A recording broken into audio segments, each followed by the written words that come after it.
Hallo almal, baie welkom by die Groot Ontbyt. In vandag se video gaan ek vir julle wys om hierdie woeshare te verander na hierdie mooi krulle. En al wat jy nodig het is hittebestaande spray, 'n borsel, knippies en natuurlik jou krultang. Ek hou van die krultang want dit kom met 5 verskillende verstellings om jou hare te krul. En vandag kies ek die tweede kleinste een. Ek gaan 'n hittebeskerming gebruik sodat ek nie my hare beskadig nie. En na dit gaan ek my hare goed deurkam om seker te maak dat ek die produk goed versprei. Jy kan jou vingers gebruik of 'n kam en 'n seksie net onder jou oor uithaal en die res steek ons vas. Ek is baie versigtig en draai die hare om die krultang en los dit op vir 10 sekondes. As jy kleiner seksies vat, hoef jy nie die krultang te lank op jou hare te los nie. En nou kan ek net die punt van my hare los en dan sal dit uitspring. Die volgende seksie is ook klein en gaan versigtig dit om die krultang draai en hou vir 10 sekondes. Dit is regtig so maklik.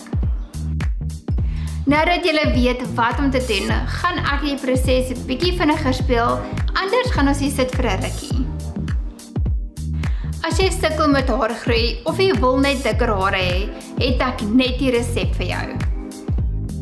In 'n 250 ml bottel meng die volgende: 60 ml follicle booster, 20 ml bergamot essence, 10 ml placenta en 30 ml Byram.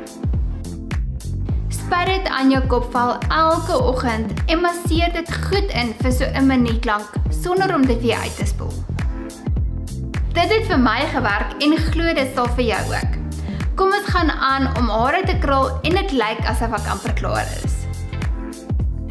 Met hierdie stywe krulle is dit amper soos babyhare. Jy moet dit glad nie uitkam nie.